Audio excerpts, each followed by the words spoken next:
DM हो क्या, मुसलमान भी हो, तो क्या हिंदुओं के परिवार पर दादागिरी दिखाओगे? जानते हो देश में ऐसा माहौल बनाया जा रहा है कि मुसलमान को डीएम अगर बना दोगे तो खतरा है, क्योंकि भाई वो हिंदू त्योहारों पर धारा 140 लगवा देगा। इस देश में ऊपर से नीचे तक एवरीबॉडी, सबके सब, इन सबको आदत हो चुकी है हिंदू धर्म को खत्म करने की।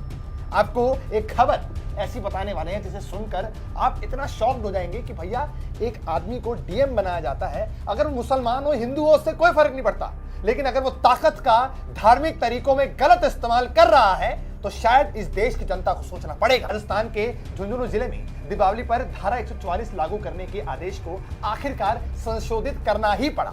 संशोधन की जानकारी झुंझुनू पुलिस ने अपने आधिकारिक हैंडल से जारी की है। 28 अक्टूबर 2021 को जिला अधिकारी झुंझुनू द्वारा दिए गए आदेश का भारी विरोध हो रहा था। क्या था वो आदेश? ये संशोधन जनभावना को देखते हुए लिया गया।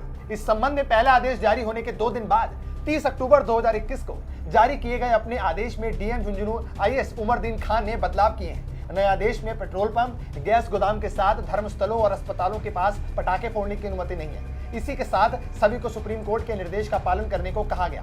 नए आदेश में बंदूक आदि का प्रयोग वर्जित होगा और इसके साथ धारदार हथियारों पर प्रतिबंध लगाया गया है। और इससे पहले वो आदेश आपको बताने जा रहे हैं जो कि 28 अक्टूबर को आया।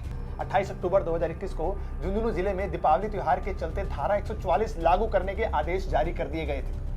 धारा 144 दोस्तों जरा सुनिए, अभी तो हालांकि बदलाव कर दिए गए हैं जब फटकार पड़ी, लेकिन धारा 144 एक शहर में जहां पर हिंदू रहते हैं, क्यों भाई हिंदू अपने पटाखे क्यों नहीं फोड़ सकते?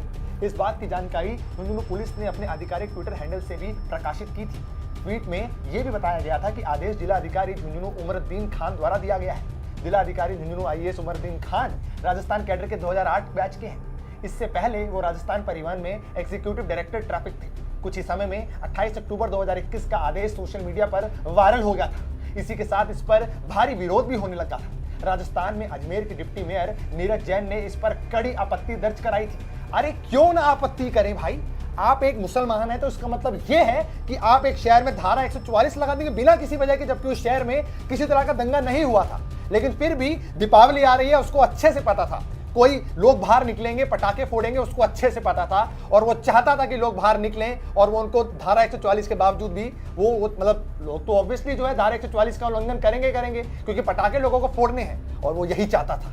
और इसी वजह से देश में अब तक इस चीज का सवाल उठ रहा है, हिंदू मुसलमान देश में इसी वजह से होता है। वहीं आपको बता दें कि अजमेर के डिप्टी मेयर नीरज जैन ने भी इस बात पर कड़ी आपत्ति दर्ज कराई थी। उन्होंने अपने ट्विटर हैंडल पर लिखा, झुंझुनू के जिलाधीश उमरद्दीन खान का तुगलकी फरमान, दीपावली के त्योहार पर धारा 144 लगाकर धार्मिक ऑडियो चलाने से लेकर जयकारा लगाने तक पर प्रतिबंध। ऐसा तो मुगल शासन में भी कभी नहीं हुआ जैसा आदेश दीपावली पर गहलोत सरकार के शासन में हुआ है। खान साहब को ये सब ईद और बकरा ईद पर याद नहीं आता। सुप्रीम कोर्ट के वकील प्रशांत पटेल ने भी इस आदेश का विरोध किया था। उन्होंने राजस्थान के हालात मुगल काल से भी बुरे बता दिए। उन्होंने अपने ट्विटर हैंडल पर लिखा था, झुंझुनू राजस्थान के डीएम उमरद्दीन खान ने 1 से 6 नवंबर को दीपावली पर जिले में धारा 144 लगाई है। धार्मिक गाने नारे पर हर एक चीज पर रोक। राजस्थान में मुगल राज से भी बुरी स्थिति है और है। इस देश में अब एक सबसे बड़ा सवाल है कि अगर कोई मुसलमान है, आप उसको डीएम अगर बनाओगे तो आपको पूछना पड़ेगा कि हिंदू परिवारों से आपको कोई दिक्कत तो नहीं है, क्योंकि दिक्कत होगी तो वो फिर से दोबारा धारा 144 लगा देगा और हिंदुओं की फीलिंग्स को, हिंदुओं की आस्था को दबा देगा। खैर, ये मामला बहुत ही निंदनीय है। आपको हमारे कमेंट सेक्शन में इस चीज की पुरजोर तरीके से निंदा करनी होगी और ये आपका फर्ज बनता है। हमारे कमेंट सेक्शन में बताइए कि उस डीएम ने कितना गलत किया इस तरीके से धारा 144 लगा के। अगर ईद पे धारा 144 लगा दी जाए तो, या किसी भी मुस्लिम परिवार पे या किसी मुस्लिम त्योहार पे या किसी जो क्रिश्चियंस का त्योहार होता है उस तरह के त्योहारों पर अगर धारा 144 लगा दी जाए तो कैसा लगेगा? ये देश सेकुलर तब रहेगा?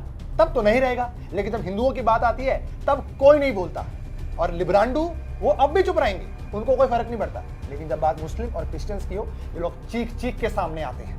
लेकिन जब बात हिंदू त्योहारों की आती है, ये सब चुप हो जाते हैं। आपको क्या लगता है? आप हमारे कमेंट सेक्शन में जरूर बताइए।